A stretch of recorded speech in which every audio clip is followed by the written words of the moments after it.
Bonjour et bienvenue sur Shooter Retouche, c'est Béranger et aujourd'hui on va voir comment déflouter une image. Alors pour commencer, ces réglages ne vont marcher que pour une image qui est légèrement floue. Une image qui est complètement floue, vous n'arriverez pas à la récupérer ou alors vous allez avoir un résultat vraiment dégueu. Alors là, faut pas se mentir. Alors moi cette photo je l'ai fait cet été et j'en étais très content, j'adore le cadrage, je la trouve superbe, sauf que quand j'ai zoomé en arrivant à la maison, je me suis aperçu que ma photo était un peu floue, donc j'étais un peu dégoûté.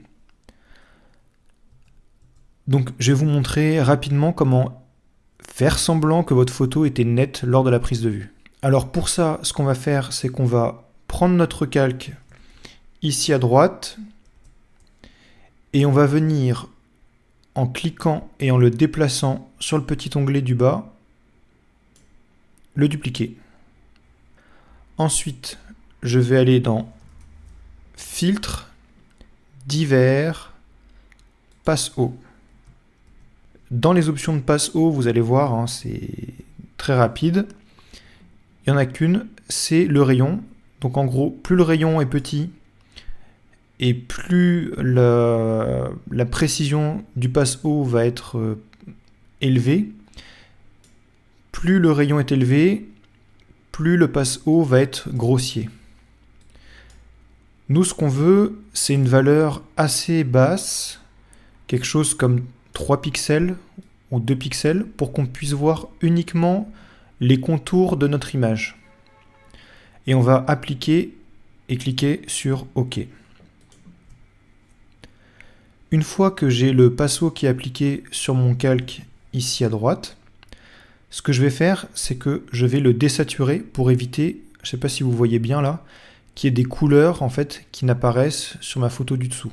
Parce que ce qu'on va faire, c'est qu'on va le prendre, on va l'incruster sur l'image du dessous, donc sur le calque 1. Et ce que ça va faire, c'est que par un effet d'incrustation, les noirs et les blancs de cette image vont rentrer avec l'image du dessous et vont simuler une netteté. Donc on va le voir tout de suite. Pour la désaturer, il y a plein de solutions. On va aller dans Images, Réglages, et on va aller dans Désaturation. Et là, vous avez vu, toutes les couleurs de notre image ont disparu. Maintenant, je vais aller ici dans les options de fusion de calque, et je vais venir sélectionner mon calque que j'ai dupliqué, et je vais le passer en mode incrustation. Et alors là, je ne sais pas si vous avez vu, je zoome, regardez bien, avant, après, avant, après. Alors pour l'instant, le résultat n'est pas flagrant, mais ce qu'on peut faire, c'est dupliquer le calque du dessus avec le filtre passe haut, et en le dupliquant, vous allez voir que l'image va devenir de plus en plus nette. Donc pour ça, je vais appuyer sur CTRL ou commande J. Donc là, vous voyez, je l'ai dupliqué 6 fois et mon image commence à être plus nette.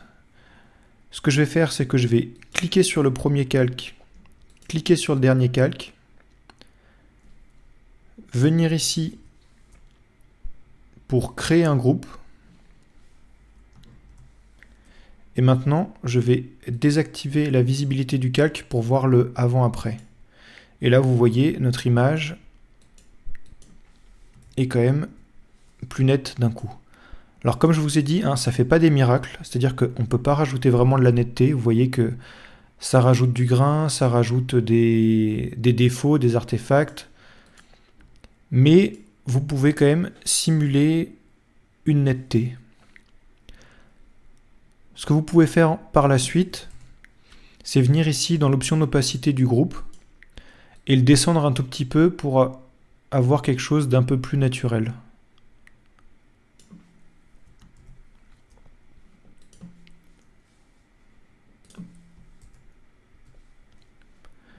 Et là, je viens cliquer sur l'œil pour voir mon avant-après. Il faut toujours contrôler son travail. parce que quand on a le nez dedans, on voit pas forcément ce qu'on fait et parfois on va trop loin. Donc c'est toujours bien de revenir en arrière et de regarder un petit peu où on en est. Voilà, donc ça c'était la méthode numéro 1. C'est une méthode que j'ai utilisée pas mal de fois pour tricher. Et là on va voir la méthode numéro 2. Donc je désactive mon groupe, je clique sur mon arrière-plan ou sur le calque 1, peu importe. Je vais venir ici à droite, cliquer et le convertir en objet dynamique.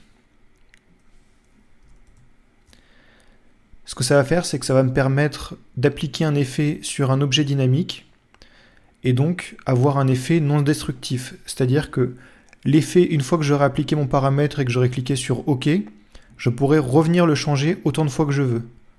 Donc maintenant, je vais aller dans Filtre, Renforcement, Netteté optimisée. Ici, j'ai une boîte de dialogue un peu plus complexe que pour le pass haut. Mais vous allez voir, rien de bien sorcier. Ici, j'ai mon gain. Donc c'est la force avec laquelle je veux rajouter de la netteté. Plus ça va être élevé, plus j'en récupère. Plus ça va être bas, moins j'en récupère. Vous vous en doutez. Le but du jeu, c'est de trouver un compromis pour essayer d'avoir une image nette, mais pas trop abîmée par les artefacts de cet effet. En dessous, vous avez le rayon. C'est pareil, c'est très simple.